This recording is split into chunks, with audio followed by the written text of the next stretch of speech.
While you're in sunny Florida, be sure to visit WARlando! Enter into a world of epic adventure. All right, welcome to WARlando. This is Adam, your host, and I'm with me. Our co-host is Nicholas. And we have a very special guest tonight to talk Skaven with us, Mr. Trevor Mancuso. Oh, it's good to be here. Hey, thank you very much for being here. So we're here to talk Skaven tonight. Skaven are one of those factions that's distinctly and uniquely Age of Sigmar. And how long have you been a Skaven fan, Trevor? Probably. So they were my first faction back in Warhammer Fantasy. I started about end of 7th, early 8th, and kind of continued to play until the game, fell and died. And eventually turned into Age of Sigmar, with a little bit of rocky beginnings there, but... Yeah. Oh, your first love of the game. In the game. For a while, I did have a moment where after everything kind of died, I regrettably sold most of it off because I was not a fan of what they did to the faction kind of in between, the book we have now and the end of fantasy there, but they've redeemed themselves, we'll say that. How did they redeem themselves? Well, see, my biggest, I think, kind of... They graduated college. They got a right. job. They started supporting themselves. No, I'm just kidding.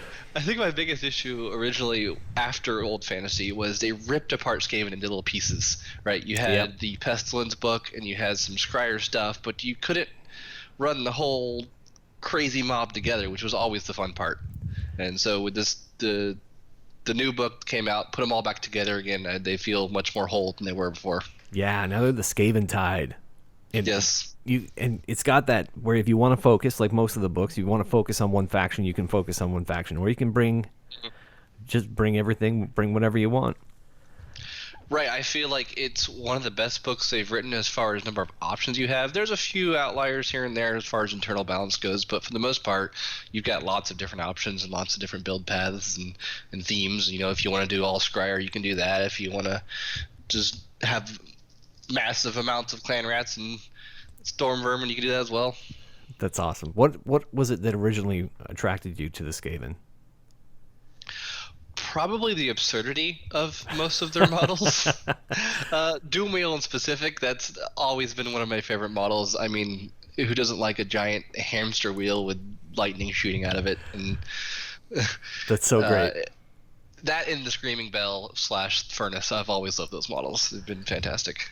Yeah, they're so unique. They have so many great big, just eye-catching table piees. And they're intimidating. Right. Yeah. And I feel like it's different. It's very different. It's not, here's a dwarf with a cannon that's been done in every fantasy realm ever. Right. And it's not just an elf on a horse or something. They've always been very, very different than anything else out there. Well, 7th edition is when we started too. Yeah, nice. and then we went right into 8th pretty shortly after that. And Skaven was my first army because we split Nicholas and I split the Island of Blood box.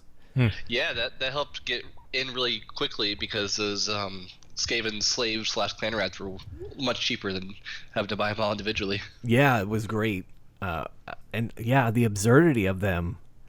Just knowing that you could, you have this really devastating weapon, but if you roll the wrong number, it's going to explode and cause you so much harm. I mean, most of their units just exploded anyways. Even their little Skaven slaves, when they died, they would just run off in random directions and hurt things. Yeah. I mean, and that was the thing, like you said, I'd be playing these, vanilla dwarfs or elves, that everybody's seen before, and then Adam puts down this doom wheel and it looks fancy and scary, and I'm like, what the heck? And he's like, yeah, and then it'll do 2d6 damage on the charge, and then it'll do this and this, and I'm like, what? How is this possible? And then he's like, but it could crash and blow up, and then shards go flying into all my own rats. Yes. Yep. That was, it was fun either way. Either you blew up your own army or you blew up the opponent's army. It was never a boring game. No. Yeah, and they're, like I was saying, they're so uniquely Age of Sigmar. There's not really anything else out there that's exactly like them, I think, in other comparable games. You think of like Age of Sigmar kind of mirroring the whole high Tolkien fantasy D&D kind of stuff, and there's not really an equivalent group. Right. And I've noticed with Age of Sigmar, they're trying to do the high fantasy, but move a little bit away to more of unique high fantasy, because you have like for their dwarves, they don't have just dwarves. They do now with the new cities book, but with the new armies, they don't have just dwarves. They have the fire dwarves or the sky steampunk dwarves. Yeah, I heard someone use the phrase arcane punk instead of like steampunk. Arcane That's punk. pretty good. Yeah. All their machines are powered by magic instead of So what would steam. the rats be then? Just like warp cocaine punk? Yeah. Oh, that's great. Arcane addicts. Yeah. Well, that's like how I was thinking about this. That how are they different than the goblins? And the goblins are kind of similar in that they would explode on you, and there would be some crazy stuff that would happen. But the Skaven, it's not because they're unintelligent; they're geniuses that make these crazy machines. But it's when they get greedy that they It's Skaven are their own worst enemies, and they always have been. I feel like if anyone was ever able to organize and coordinate and make all the Skaven get along at once, it would be the doom for just about every other race. Yeah. So let's swing into the Skaven lore and story, because I love this book. Oh, I got my dog in the room. I don't know. Can you hear that? Yeah, a little bit. Let me Fun. let me take just a second. You know, I can't think of anything better to eat a chicken wing in than a good quality t-shirt. Good quality t-shirt over my body. I don't even need a fucking napkin. I got sleeves, bitches. And you know where I go to get my t-shirts? I go to teespring.com. Those are the t-shirts that'll take care of your chicken wing addiction, even if you do keep it one in your wallet. Just for prosperity. Go to teespring.com/Warlando-2. Trevor, did you read all the lore in the Skaven Tide book? I've been through, I believe, most of it, if not all of it, at one point or another. Yeah, and I tend to pull it out and read bits and pieces every now and then. So what I thought was really fascinating is that it kind of sounds like they survived the old world. Right. Yeah. And it always, they leave it a little vague, like they have with everything in Age of Sigmar when it comes to the old world and whatnot. But yeah, if any one race would survive, it would be the Skaven, though, in my opinion. Yeah, because they have their own realm. Mm-hmm. Oh, they do? Yeah, they have their own miniature realm that exists kind of like in the realm of chaos, but not really. And the knotholes, they can tunnel their way into any of the other realms and just show up wherever they want to. And they have like the Under Empire. I'm not sure if that's what their realm is called, but that's kind of like that's always in the old world. That was just underneath all the land. They just had this sprawling, almost ant hive-esque world, and they were everywhere, but no one knew they were there. Yeah, they this sprawling underworld. Yeah, like in the old world, it was like a physical realm instead of it being like an alternate. In Age of Sigmar, it's this alternate realm, an area that's constantly having earthquakes, but they don't move somewhere else. They just keep rebuilding in that same place that keeps having the earthquakes. That sounds like Skaven. And I love some of the lore with the knotholes that they added to where they'll tunnel into some realm every now and then, and they can even get into Aesir, but every now and then they'll go, oh, oops, we just tunneled into a molten volcano, and now lava's spilling through the knothole. Yeah, under the ocean, and the ocean just starts flowing in. And I think that actually happened. The ocean one, I think, happened. I want to say that was during the last big event, the Necroquake part. Yeah, part of that happened there, and did they run into the Idnith? The whole millions of all the hundreds of years of plans of Nagash were foiled by a couple rats. Yeah, that's so great. Yeah, do you have well, let me collect my thoughts for a second. Was there any story in particular that stood out to you? Honestly, specifically that Necroquake one was probably the best one, recent one they've come up with for me, because you had this giant plan with Nagash, and he spent countless hours and years and years planning this, and he built a giant black pyramid, individual grain of sand at a time from the grave sands, and that they described it as they had to have the skeletons go all the way to the very edge of Shyish to pick up one single grave sand and bring it all the way back to the center to build the pyramid. So Yeah, so you can imagine how long that took. Yeah, eons. Right, and then right towards the culmination of all of his plans going correctly, and nothing was going to stop him. You had a few Skaven Night Runners just running around in the temple just looking for something, and I think, if I remember right, one of them pried a couple of gems off of a wall, and that just kind of ruined the balance of everything, and it all imploded on them. So we have them to thank for this, the necroquake and all this crazy stuff that's happened since then. Well, we have them to thank for the world not completely ending. Oh, that's true, and just too. getting endless spells and lots of undead. Yes, all the malign sorcery. Yes. So cool. I know that Thankful and Bone Ripper, they survived from the old world. Right, they brought them in from the old world. Sadly, Queek did not. That was one I missed, but... Yeah, Queek Headtaker. And there Yep. was the assassin guy, too. I can't remember who that was. Yeah, I tipped my tongue on that one, but yeah, he didn't make it either. Yeah. I think Queek is the only named one that I can remember that made it. Because now they turned like the old what is the Arch Warlock model now used to be the named character, and same with the Master Assassin was the named character back then as well. Yeah. Oh, well, still beautiful models. I'm so excited to have. Do you have Thankful and Bone Ripper? Yes. In your collection? I use him a few times. Yeah, I use him every now and then. He's fun. He's a fun model. An amazing model, too. That's gorgeous. Do you have the book in front of you? I do. So, the Thankful and Bone Ripper, they were like one of the End Times models, I think, right? Yeah, that's right. Correct. Them and also the Storm Fiends Okay. were End Times Yeah. models as well. Those End Times produced a lot of really cool models. Yeah. They did, yeah. I want to say the Vermin Lords were as well, but I'm trying to remember if they were or not. Before I or think you're after? right. I think because I remember when those came out and they were so dynamic compared to what they used to be. Yeah. Like everything else. Like now if you see the new Keepers of Secrets versus like the Right. old Keeper, and you're like, whoa. Like, what were they thinking? Yeah, Yeah, such a huge the old difference. Vermin Lords were these little tiny things. They were about as tall as a dreadnought kind of thing. Yeah. Same with Nagash, right? Nagash Oh, was yeah. like, a skeleton.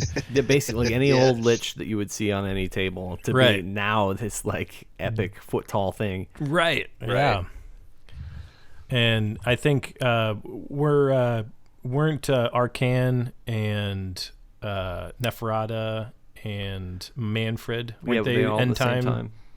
Yes, Were they yeah, yeah. those, and they also did the Archeon what are the or Archeon, right? winged ones, Mortex, the Mortec Guard. Oh yeah, came the out as Mortec Guard. on That's that. right. Yeah. I The, think the- Archaon came after, didn't he? Morghast, not Mortec Guard. Those are the new ones. Right, the Morghast, Morghast. and Morghast Harbingers. Yep. Yeah, Yeah. Archaon came a little after. He was towards the end of End Times. Yeah, but he was still in that kind of like crazy 4 to 6 month period where everybody was like, "What?" What? Yeah, what are we doing now? Let's release all these awesome models, and then the game goes away. Right. It's Let's like take us back. this is what happens when like I don't know. I'm just making something up now, but this is like what happens when like I don't know, maybe like your parents go off the rails and you're like, "Whoa, this is awesome! Like my parents are really cool," and then all of a sudden you're like, "Whoa, no, they're just like throwing their life away because they know the end time is coming or something," And then it's like, "Why didn't you tell us? We were your children." When the end times were going through, I was playing Dark Elves. I was playing all Dark Elves, and then they had that amazing Elf United book that came out. So you could play any faction of elves, and it was like they were all part of the same army all of a sudden. So I was Right. going crazy buying high elf stuff and wood elf stuff because I thought, oh, this is so cool. Wonders. Yeah, and then the end times finished, and And then it I'm was like, the end. yep. And then a few So months sad. later, I'm selling my high elves. I'm selling my wood elves. But I I kept think everyone has gone through a period of selling some old fancy stuff when it didn't look like it was going to go anywhere for a little bit. Yeah, it was a strange time. There were the end times and then the strange times. The age of strange. Oh, I think that's something else. Don't Oh. Google that. Okay, don't do that. So Skaven clans. What like for somebody like me that like I show up to a table and someone's like, I'm playing Skaven, and it's like, oh, okay, so you got rats, and then you got more rats, and then you probably got shooty rats, and Yeah, then can you run us down? Yeah. Sure. So the ones they have fleshed out now, if you go by lore-wise, there's more than the Skaven clans they have fleshed out in the book. But obviously, well, I think there's 13 total, I want to say, just because number of the horned rat and everything. Yeah. But you've got clan Molder, which is the kind of the rat ogre, like stitched together, a bunch of Frankenstein rats together. Yeah. You've got clan Pestilence, which is the Nurgle aligned one through all the sick rats, bubonic plague and whatnot. That's the one that has the giant plague furnace. And, So themey. right. And you have clan Scryer, which is the crazy scientist invention rats that make all the warp lightning technologies and tend to build themselves up very frequently along with everything else around them. And then you have clan Eshin, which is the ninja rats. They're the sneaky ones, the ones that ruin all of Nagash's plans. And then you have Verminous, which is kind of the military slash clan rats, because clan rats are like the very basic, like every clan has clan rats. Verminous kind of encompasses that, plus the more elite storm vermin and things like that. And they have the Claw Lords, the general guys. Yes, they have the Claw Lords. So they're the military mind of the Skaven. And then I think there's that covers the ones in the book. And I guess you have the Grey Seers, which are kind of like their own thing. Yeah, the Master Clan are all the ones that can lead any army and not ruin your faction devotion for list building. Yeah, they went with a weird allegiance type of thing with Skaven. Instead of like one specific person unlocking different battle lines, you have to have your entire list be of one type or another to unlock the different battle lines. The only exception being, like you said, the master clans can lead any of the other clans because they're kind of the scheming masterminds behind everything, all the Grey Seers and most of the Vermin Lords, or the Vermin Lord Warp Seer, and I think the named one as well. Yeah, I can't. Yeah, you're right. So you played a tournament. We got to watch you play. Was that 2 weeks ago?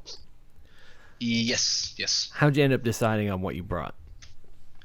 I'm gonna be honest. I was going to bring. So I have a Bone Reaper's army because I have too many armies and I have a problem. I have a Bone Reaper's army and I was going to bring them. I had about 10 more cavalry I had to build, and it was the night before, and I just was like, I really don't feel like building this cavalry because they take a little while. They have a lot of pieces, and I had a Skaven list I hadn't tried out yet, that in a tournament at least, that I wanted to give a shot. So I just was like, yeah, I'll bring Skaven today and have some fun with them.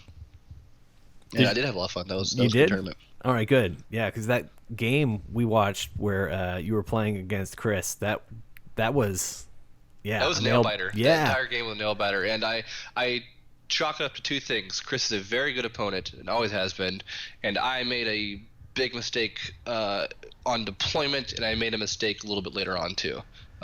Mostly revolving around the use of my Screaming Bell. It was Places of Arcane Power, I believe, was the one where only heroes in battle line can control, and there's two different objectives. The only hero duality. I had that was I think it was Duality of Death, wasn't it? Was it? Duality of Yeah. Death. You're right. Yep. I think it was Duality of Death. Yes, because it separated the deployment zones. Right. Which that wasn't an issue for me. I had two pretty clear blocks that I could deploy in, but I needed to deploy my Screaming Bell a little further up so I could get through my clan rats to kind of sit that on the objective, because that would have been much harder for him to kill than my clan rat groups were. So it was a close game. I think it ended up being a couple points off of winning at the end there, and he pulled it out because he killed enough of my stuff to ground my Screaming Bell so I couldn't move it anymore. Oh, it's such an interesting mechanic. Can you describe how that Screaming Bell works as far as the movement? So the way it used to work, like old fantasy, you used to have to put it in a block of troops and they would push it. So they tried to emulate that a little bit with the new rules. within 6 inches, you have to have 10 other models. Now this includes itself because it's a within, so it's really 9 other models. Otherwise, you're not allowed to move it at all, unless you teleport it. That's so great.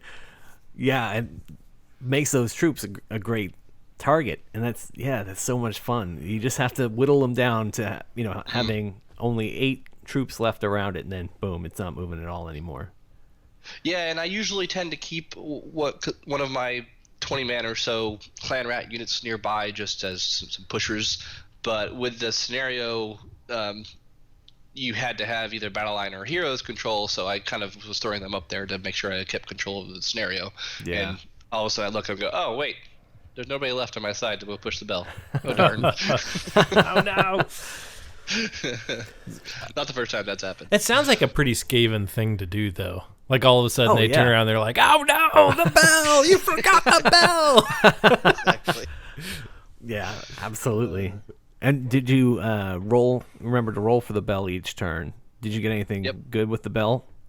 No, I've only ever once during a tournament actually summoned a Vermin Lord from it, which is a perfect 12 on a 2d6. Yeah.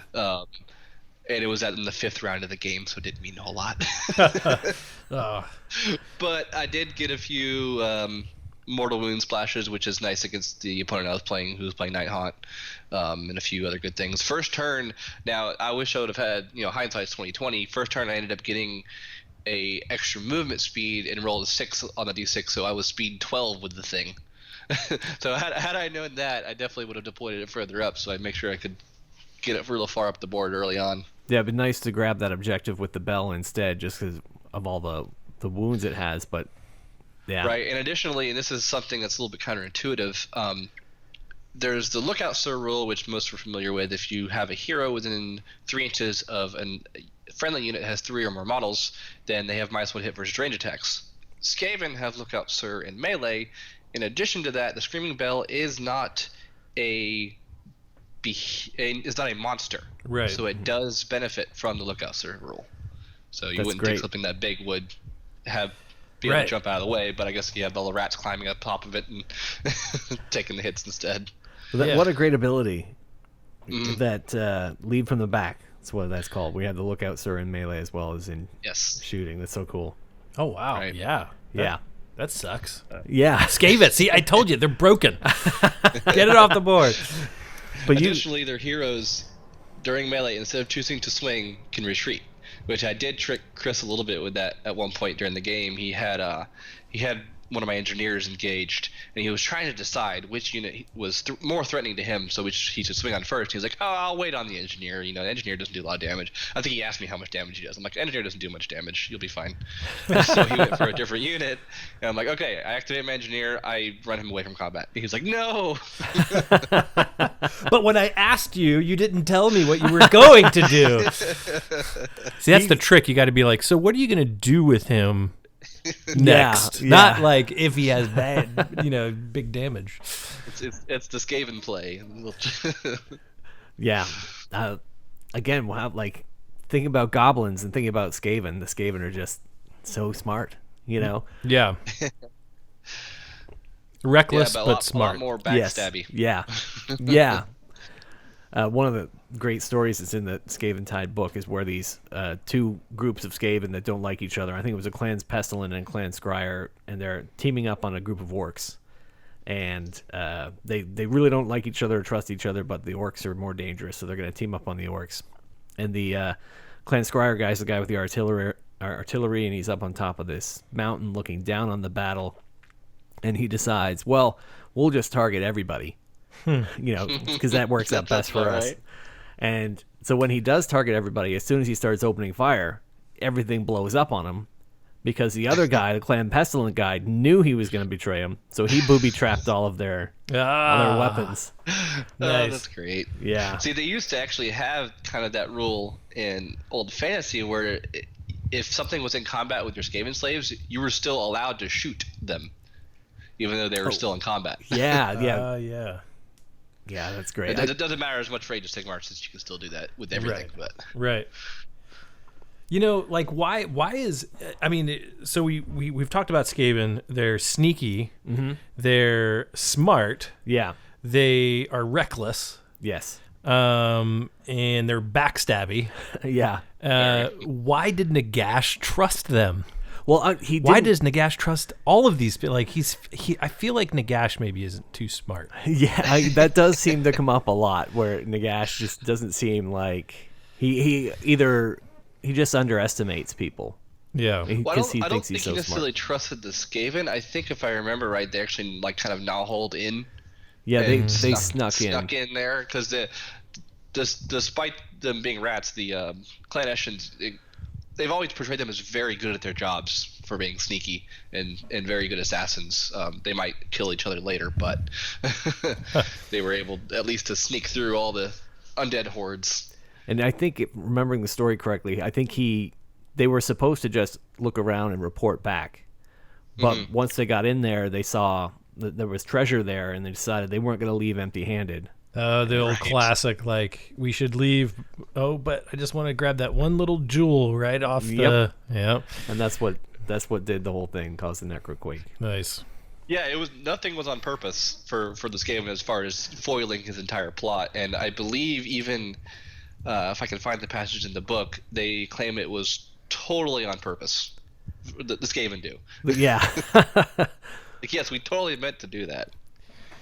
So you have all these clans. You have all these like really dynamic units. I feel like you've got shooting, you've got horde, you've got these like really powerful single monsters. You know, yeah. When you look at a Skaven list, what do you kind of start with a clan and then kind of fill it out from there, or do you start with like some models that you really want to play together and then kind of build the clan around that, or how do you approach that? So it depends on the mindset. So I tend to have two different mindsets of building lists. There's the competition mindset, where you're just trying to do the best of the best. And then there's the kind of let me build a fun list type of mindset. And if I'm of the mind, and I go back and forth constantly because I just like playing my models. But if I'm going for the fun list mindset, then yeah, I'll typically start with, all right, what clan do I want my majority of the list to be? Do I want this to be a Scryer focused list, or do I want it to be all Scryer list? I've done that before too.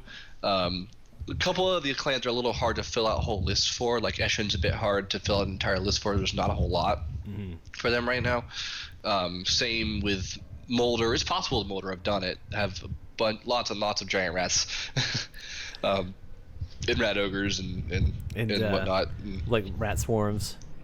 Yeah, the rat swarms, rat ogres, hell pit abominations, and in fact storm fiends are considered Molder as well because they're like half Molder, half Scryer creations. Yeah. So yeah, you can pick a clan, go that way, or on the competitive side of things, it's been a bit of a roller coaster since the book came out, just from various FAQs and nerfs and whatnot, and meta changes.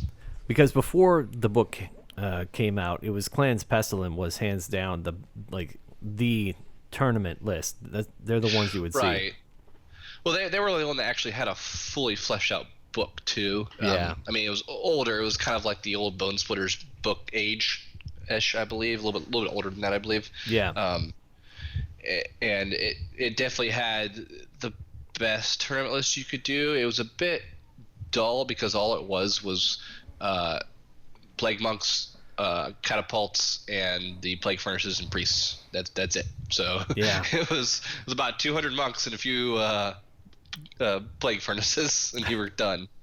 And but the plague monks, they could just put out so many attacks with all the buffs. And they still do. Like even after they just nerfed them recently, but even after that, they still put out for their points value, a massive amount of attacks. Yeah, I was going up against Ben. He was playing his Nurgle, his Skaven, and he ran a big unit of the Plague Monks, and I was playing KO. He ran him into one of my gun haulers because I put my gun hauler at the flank there. I did spend an ether gold to re-roll saves on the gun hauler. My saving grace was that the Plague Monks didn't do any rend. So so it was still like a 4-up save, but re-rolling. And I think he put like 60 wounds into the gunholder, or it was almost 70 wounds. And it just kept saving. I mean, but the re-rolls, the gunholder has 10 or 11 wounds.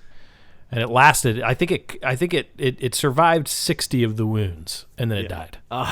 That's impressive. That's impressive. Yeah, I mean, it's a great swap of points there. Like, I mean, I'm sure that horde of plague monks was a little bit more expensive than my gunhauler, but it was still a nasty amount of attacks. Yeah, like it was 70 attacks, or it was 70 some attacks, and he barely missed any because it was like 2 to hit. 3 to wound, maybe re-rolling something, and then something on the 6s to wound, do extra damage, or I don't know, maybe Yeah, it's likely it was 3s and 3s, because or if you did blades, it could be 2s and 3s. Okay. Depending on what you did, but yeah, and every 6 to the way they've redone it, every 6 to wounds twice instead of once. Oh, okay. So you have to make a save roll twice instead of 2 damage, 2 save rolls. Okay, got it. So it's like kind of exploding on the wounds. Mm-hmm. Correct. Yeah. Okay. Yeah, it was nasty. It was the way they used to work, and I like the way they've redone the scroll because it's much easier to do. You used to be able to get, I believe it was about 7 attacks per model. Wow. So you had about 200 attacks for a unit of 40 charging in, and say you got about 30-ish in melee, which is not hard to do when they have a 2-inch reach on half of their weapons. Yeah. Now they're down to 2 attacks apiece, 3 if you charge. You can buff them to 4 with the furnace, and 5 if you really, really try. Okay. So what's the is the furnace like you could build the bell or build the furnace? Yeah, that's right. Correct. Okay, Yes. and it's kind of like that big swinging cauldron, kind of, right? Yeah, it's is a that big what it is? like sensor bearer. Okay. Yeah. And Right, it has what's a big old plague sensor on it, and it rams into things. okay? What do you like better, the bell or the furnace? Model-wise, I like the furnace. Competitive-wise, the bell is a little bit of a better choice. Okay. The furnace is a bit expensive for what it does right now. But if you are running a Plague Monk Pestilence focused list, and its furnace is hands down a very good choice. Yeah, you almost have to. What's the difference Yes. between the two? So for one, the Screaming Bell has a Grey Seer on top of it, which makes it a wizard. Okay. And then you roll a 2d6 to Screaming Bell, and there's a chart of random effects that can happen. Whereas the Plague Furnace has a priest on top of it, and he has some priest prayers and whatnot. And then this Plague Sensor itself does a lot of mortal wounds when it crashes into something. Gotcha.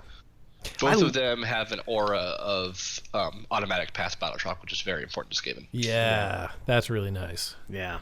That aura of passing battle shock is really helpful.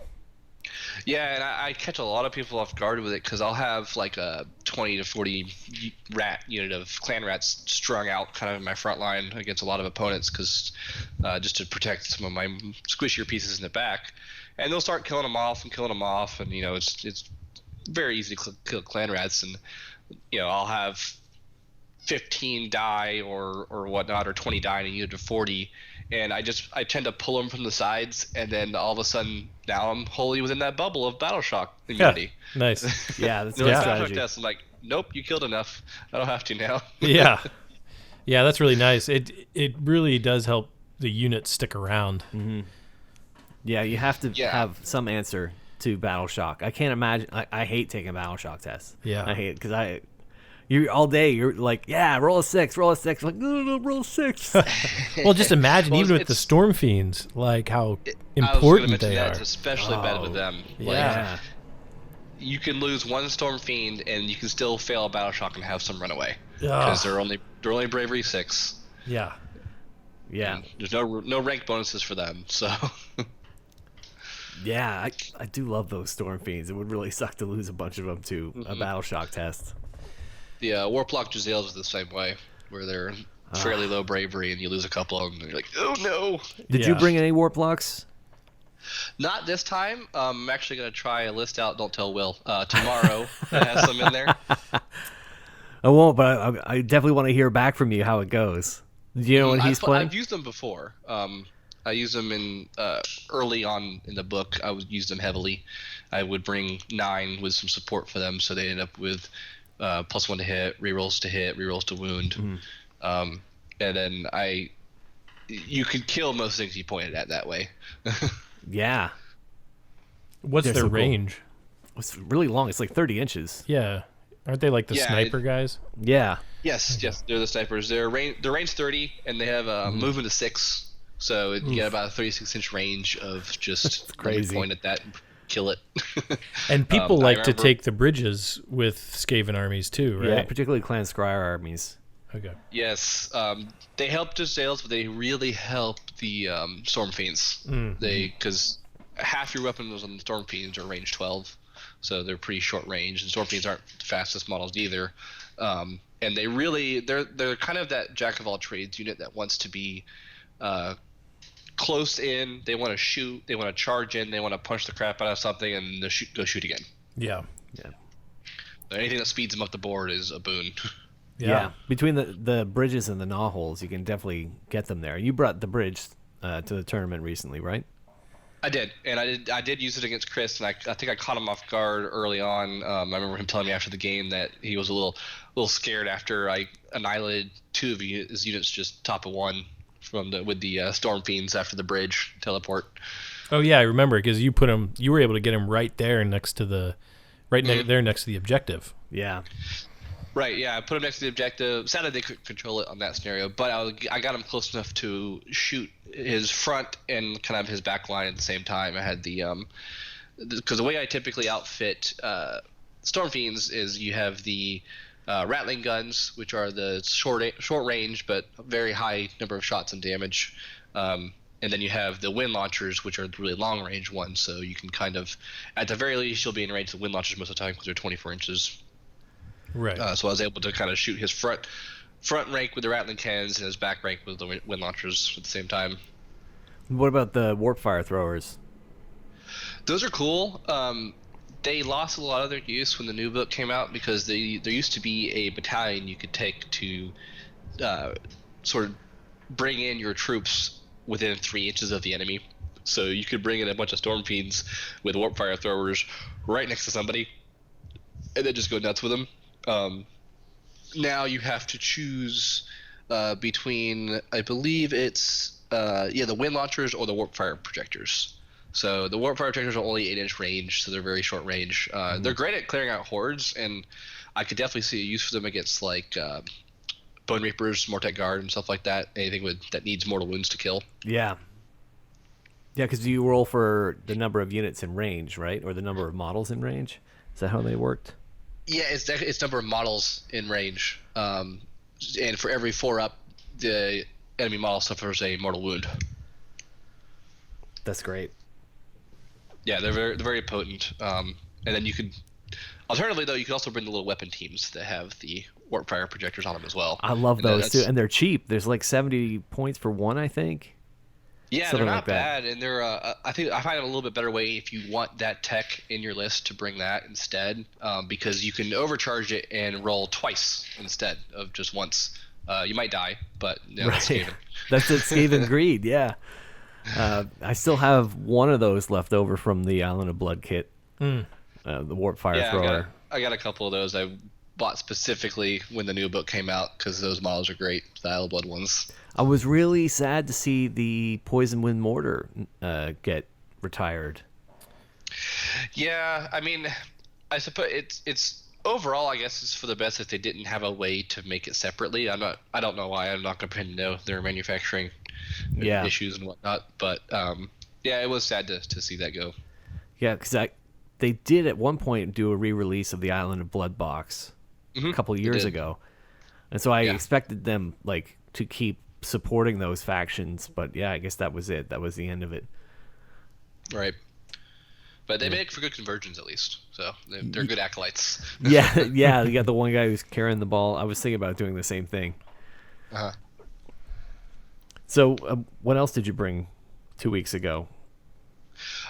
So I brought Storm Fiends, which we were discussing.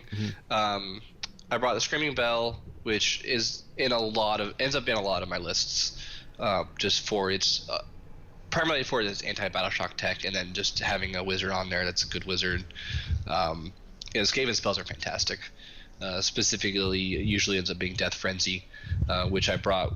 So that plus the Plague Monks together is a very potent combo, because it makes it so every time one of the monks dies, they get to pile in and attack. Doesn't matter what phase, doesn't matter how they die. So I had a moment early on in this Skaven book where Terrorgeist, I believe it was, got close to me, was ready for the charge, screamed at my Plague Monks, which is horrible for me because because their bravery is so low, they die really easily from that Terrorgeist scream. Yeah. But I was close enough. I was able to be close enough to pile in with a decent number of them to the Terrorgeist, since they had staves, and I ended up killing it before they were able to charge me during his shooting phase. That is such a great mechanic. It's It so is, cool. and it's a lot of fun too. So yeah, I brought Plague Monks, Storm Fiends, the requisite clan rats, because almost every Skaven list is going to bring some clan rats. Yeah. Unless you're trying to do a clan specific list, Right, unless you're going just one specific clan that's not Verminous. Yeah, I really want to try and put together a clan scryer list, but I just I really want to. If I'm doing a Skaven list at all, I want to bring the Screaming Bell, because I just love the Screaming Bell. So Yes. then your Grey Seer would have to be the general, because he's Master Clan. It's still doable. Even with clan scryer lists, I find they tend to work best if you just have clan rats as your battle line and everything else clan scryer. Yeah. Because then at least you have that cheap screen, those 20 model units that you can put in front of your squishy scryer technology. Yeah. Do you ever run Storm Vermin? Yes, I have run Storm Vermin some. They're a bit overcosted for what they do, but given the right amount of buffs, they can clear out quite a bit. And they're one of my favorite models for Skaven as well. Yeah, they're so cool, because they're the smart, disciplined Right. Skaven. They're the ones that do, like, okay, we train for war. That's what we do. We don't do crazy weapons. We're not sneaking around all We know greedy. how to march in ranks. Yeah. Yeah, they're a lot of fun. They're kind of the elite troops, if Skaven has any, that aren't like a clan scryer tech type thing. And they can do a lot of damage. I think their only downfall is their cost currently. I think if that was brought down, you'd find them a lot more in competitive lists. But they're definitely good enough to run in most casual lists. Yeah. I think the Claw Lord has something that he gives them too, right? Where he can still have a command ability. That's just the benefit of Verminous in general. So any Verminous hero that you have in the list automatically gets a command ability, whether or not he is or not the general. That also extends to the Vermin Lord as well. Well, that's cool. Did you bring any smaller war machines?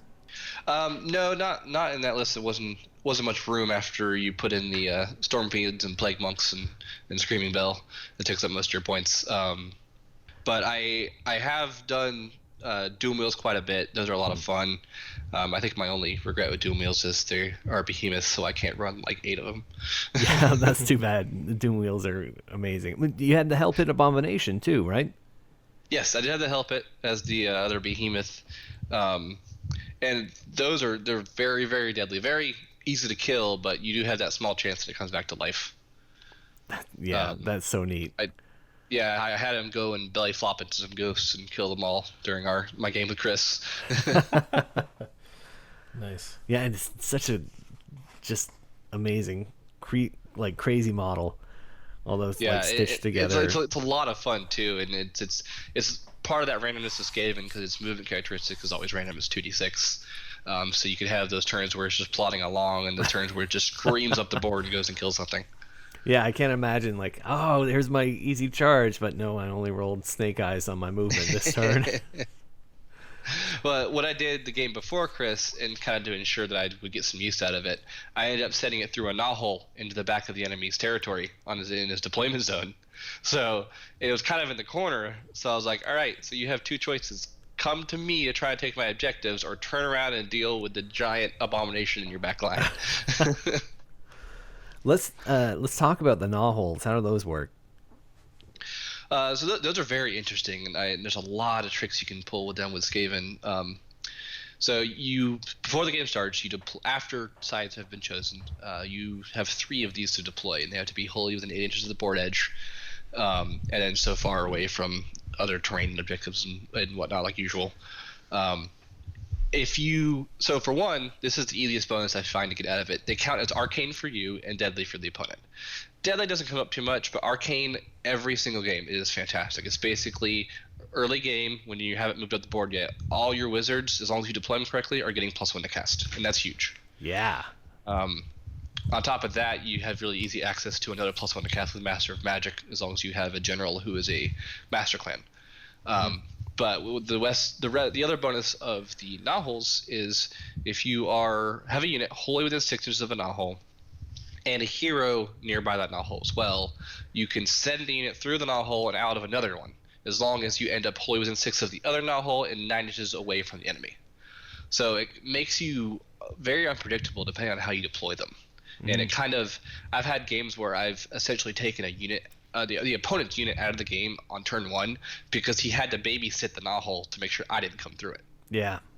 Oh, what a great tool for control.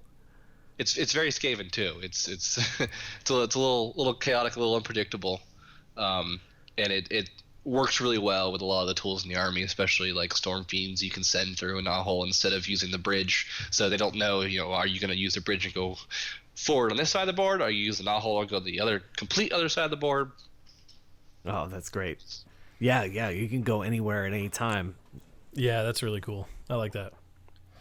Yeah, and most of the games, I would say, probably more times than not, I don't even necessarily go through them, but the threat is always there, and that's the important thing too, is the opponent having to dedicate resources to nullify that threat, or change the way they play, just because of it. And that's that's just such a great mechanic in the game for different armies, is that one thing that threatens somebody that may not even really be doing that much damage, but it's like the threat of keeping you from doing something. Like the gnaw holes, like jumping out and just sniping something in the back. Yeah. Or, like the Scuttle Tide coming down and getting one of your heroes, and then taking them off, and you're like, right. Yeah, and you can totally manipulate the other person in the real world in a very Skavenish way, and just saying, yeah, I'm putting this gnaw hole over here so I can come out behind you later on in the game. Right. And then like they have to, if they walk away and you do that, you're like, I told you I was going to do that. Yeah. Right. And then if you never do it, but they've always like dedicated a unit to keep you from coming out of it, then it's like, great, that cost me nothing, and it cost you 150 points or whatever it was. Right. Yeah. To babysit. Chopped off a big portion of their army. That's so cool. Yeah. Yeah, even if it's just some ghouls and fleshly cores, that's something that could have been controlling a scenario, and that's just one less unit you have to deal with. Yeah. And I mean, I've done things where like I'll go over and I measure on the gnaw hole. What are you doing? I'm just measuring to see if I can fit a unit over here. That's great. Yeah. Oh yeah. Just randomly just stop what you're doing and measure something. Just some random distance. Yeah, that's the metagaming. Yep. That you get to play with your opponent. And if you just take thought away from what they're doing, then they've second guessed themselves. Yeah. What are you doing? Oh, what's he measuring over there? And then occasionally you get to pull those awesome plays where you pull something out of a gnaw hole and it just is in the perfect spot. Or one of the biggest tricks you can do with them as well, and it takes like a Grey Seer to do it, or the Eshin Vermin Lord. You can use Skitter Leap, which is an ability that allows you to take one of your heroes and teleport across the battlefield. Skitter Leap near one of your gnaw holes, cast a spell, preferably Warp Lightning Vortex. Just shove it in the middle of the enemy's army, and then during your movement phase, just take that gnaw hole back to your army and back to safety. Yeah, that's great. Yeah, just a little snipe, a little ninja action. Yeah, there was a list going around for a little while, and it's not as popular as it used to be because they've had a lot of incremental point increases where you'd bring 4 Vermin Lords, 3 or 4 Vermin Lords, and a lot of the play revolved around doing that. Is going forward, casting some spells, and coming back. So is the Skaven army typically a low drop army or a high drop army? It's definitely in the high drops because, sadly, most of the battalions, unless you're going completely Clan Pestilence, are not worth bringing most of the time. Yeah. They've improved the Scryer ones a bit, so they're not as bad as they used to be, but they were, when the book came out, they were very, very expensive to bring. So typically you don't really have any battalions. So, And that's because I really want to run Clan Scryer. The Scryer War Scroll battalions have this like weird groupings. Like there's the one with the Doom Wheel. You have to bring 2 of them, and then you have to bring the main overall one. Which you do end up being a 1-drop army, which is really nice. But it's costly. It costs you 300 some odd points at least. Yeah, that's a lot of points to dump into War Scroll battalions. Mm-hmm. And then at the same time, if I remember correctly, they don't each count as a battalion. You only actually get the 1 overall battalion. So you don't get to have 2 extra artifacts. You get 1 extra artifact. You don't get 2 extra command points. You get 1. Yeah. Which I think changing that would help them a lot. Yeah, that would be nice to get something there. Maybe GHB's only General's Handbook 2020 is only a couple months away. Maybe we'll get some love for the Skaven around that time. Well, we'll see. So far, it's been only nerfs, except for Door Vermin got a 50-point decrease. I think it was at one point for a full unit. But and to be fair, Skaven did come out of the gate pretty powerful, so they deserve some of those reining in.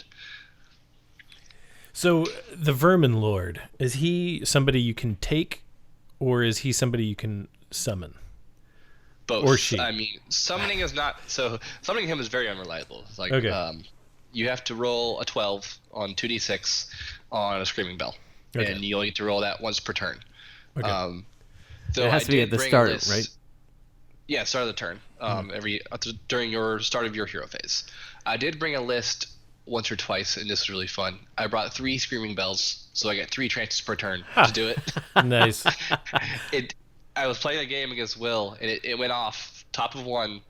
I summoned a Vermin Lord Corruptor in front of his army, plagued half of his demonettes off the board, charged and killed the other half, and that was a fun game.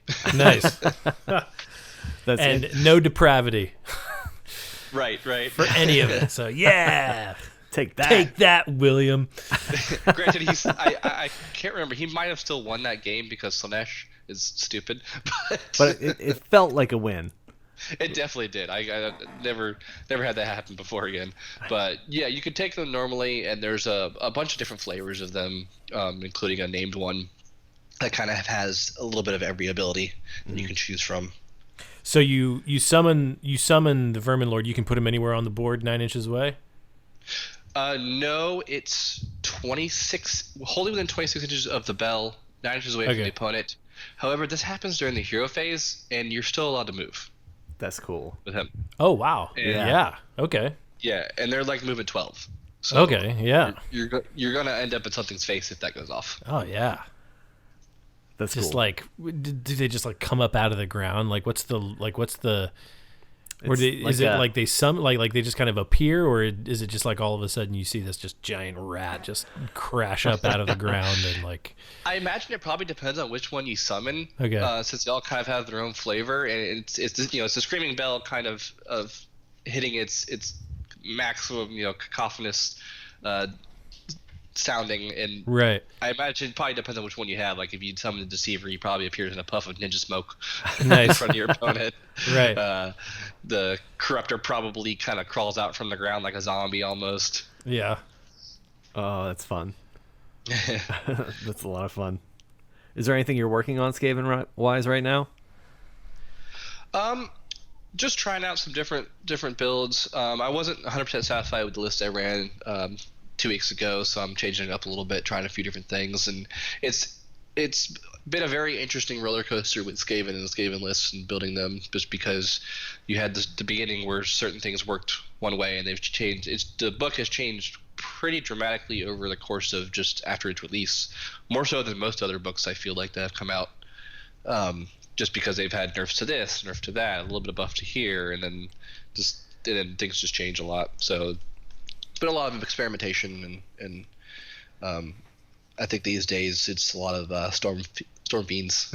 Yeah, they seem to be a lot like in Skaven lists right now. I mean, they're great models. They're great models, and they're Yeah, I'm very happy versatile. about being able to use them. Yeah. And who doesn't like to shoot? Yeah. Yeah, Shooting's they're fun. they're really cool. Yeah, being able to just I really like the Storm Fiends. Definitely want to build a list just around them to keep them on the table. Like, just support them and move them around. They're so much fun. Yeah. Right, yeah. Most of my lists kind of right now start there, and then I tend to either add a Bell or a Vermin Lord Warp Seer, and those are kind of my bravery helpers. Yeah. I'm leaning towards the Warp Seer right now, just because that would have helped very much with that second game scenario with the hero controlling. And you don't have you can leave him by himself and he can still move. Yeah, and you can build him absurdly tanky. By himself, he's a 4-up save that he can reroll all his save rolls. And then he has a 5-up save after that of Feel No Pain, and then you can give him an artifact to give him another 5-up. And if you want to go even further, you can give him a Warlord trait to shunt wounds onto rats as well. Oh, that's cool. So you just need to keep enough rats near him to absorb those wounds. Yeah, I find that's overkill. Usually the 4-up, 4-up, 5-up, 5-up is enough. Huh. So he typically takes way more points than he's worth to kill most of the time. That's cool. Yeah, another one. It's just a great model. It is fantastic model. Yeah. I convert all of my Skaven to be theme park themed. Yeah. That makes sense. I really want to do a battle board, like a display board that's like they're all on a parade. Oh, like nice. they're- Yeah. Like that end of the day parade, you know? Yeah, it's the 3:00 parade. Everybody Alright. come out. Maybe I'll You have could some- theme You it have your, whatever time of dual year. wheels be little Ferris Yeah. wheels. Yeah. Yeah, With like lights, little LEDs around them. yeah, like the warp lightning cannons, Yeah. parade float. Kind of like it's electrified. A Yeah, little bit. yeah. Like the electrified Oh parade. man, I want to put some LEDs in there. That would be fun. I've done some LEDs on models before, not on Skaven yet, but that would be cool. Yeah, they seem like they're begging for it. Yeah, and that's funny because I don't think I've seen some display boards with LEDs, but I'm not sure that I've seen like a Scryer army full of LEDs, which look really awesome. Bunch of Yeah. green LEDs or something. Oh, it's so cool. It's so much cool stuff in there. Well, any last words you'd like to say to anybody that might be listening? Play Skaven. They're really fun. Nice. Lots of things you can do, and one thing is the start collectings are a nice place to go with it, because plague monks are almost always going to be useful in some way, form or fashion. Isn't there a new one too? I know there's a new wave of start collecting books coming out right now. Did the Skaven get some love in there? I don't think so, because they had that double box kit, but that was like a one-time run. Yeah. That was really good if you could get a hold of that. Thankfully, the Bombardier is finally out, the model, so you can get Oh that yeah, one you now. can get them individually. Yeah, and convert your acolytes, unless you want to pay $10 a model. Yeah. Oh man, that's so weird that you can only buy them singly. Yeah, I ended up taking a bunch of plague monks, and then I bought some Caradron Overlord pistols, that's which I cool. stole this idea from Zach over here, which and Space Force use Zach. those. Yeah, I use those for the arms, and I got some backpacks to put on them. A bunch of different options for that. Skitarian ones are nice, and there's a few third-party ones that are good looking. I was thinking if I was going to do acolytes, I would get the Blood Bowl Skaven kit. And, Yes, just those put work little really balls. well. Yeah, yeah, If you can green stuff some globes really well, then Yeah. those look fantastic. yeah. I think that's the way I would go if I was going to go exclusively Scryer. I need the acolytes to be battle line, and Yeah. yeah, Andrew has a really nice Skaven army. yeah. And Yes, he's his is got like gorgeous. a block of acolytes. The guys holding the green balls or just Yeah. hold the balls. Yeah. Yeah. They look And really he has the old good. ones. Yeah. He has the old expensive ones, and they look fantastic the way he painted them up. Yeah. That's cool. Maybe we'll get him to post some, send them some pictures that we can show off. his acolytes. Yeah, I think his is the best painted Skaven army around here, for sure. Oh, that's awesome. Well, cool. Well, Trevor, thank you very much for coming on the show and talking to us. Yep, no problem. Anytime. Yeah, man. Thanks a lot. I know in the area, I mean, within Space Force, which I think Space Force is probably we're probably one of the best gaming groups in the country, yeah, at absolutely. least. And so, Of course, we are definitely the best. Yeah. And for those that don't know, if this is the first show you've listened to, Space Force is the nickname for our local gaming meta, or this group of gamers here in Central Florida. And like you were saying, the best in the world. yeah, and I think Trevor is probably one of the most knowledgeable about all these different armies. And so that just 'cause probably I buy too much. That's all. hey, but it comes with the perks, if you just know about all this stuff. So I mean, because I think Yeah, you've and got I love just theory crafting and just reading the books when they come out and whatnot. And it's a lot of fun. yeah, which is such a great part of this game. I think list building is so much fun. Yeah. Just sitting there theorizing what could be good in this situation or that situation. And anyway, so I love seeing your armies on the table. I love seeing all the different types of lists and armies that you bring, because I think you probably have 15 armies maybe or something. I don't know. Not quite 15. Okay. I don't think I'm double digits yet, but it's. I'm sure it will be one day. Yeah. I know Will has me beat on number of armies. I think he has all of us beat. By the time the podcast goes live, maybe you'll be double digits by then. No. I'm working on Seraphon, but I already had it really? before the new book came out, so I'm more just getting a few extra things that the book kind of brought to light now. So that's gonna be a very interesting book. I think they have a lot of potential. Yeah, I hear only good things. It sounds like they got some much deserved love. Yeah. Yeah, it was a very interesting roller coaster, kind of like the day that most of the stuff was spoiled, because it came out in trickles, and kind of the bad stuff came first. So everybody was, whoa, doom is me for a little while there, and then they saw the good stuff and they're like, whoa, okay, never mind. There you go. Well played. Yeah, that was clever on their part to. Bad news. You want the good news or the bad news? Here's the bad news. Right, awesome, man. Thanks a lot, and hopefully we'll get a game in soon. What would the Skaven say when they go to war if they happen to be an orc? Right. If they have to be.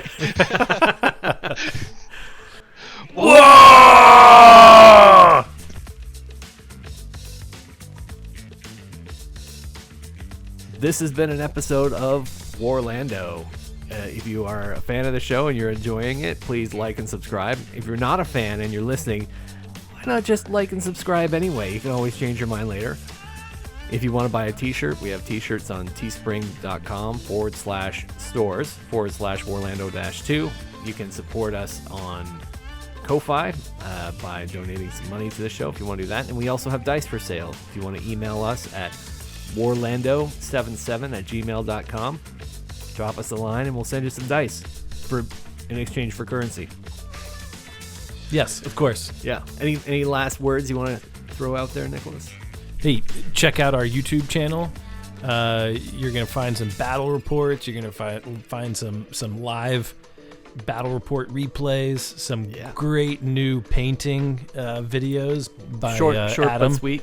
Short but sweet, but nice. Yeah, a little battle ready painting. You can see it's my hobby blog. Yeah. Yeah. So head over to YouTube and check out our videos. And and if you want to reach us on Instagram, it's Warlando Nick, Warlando Mark, and Warlando Adam. Warlando Adam.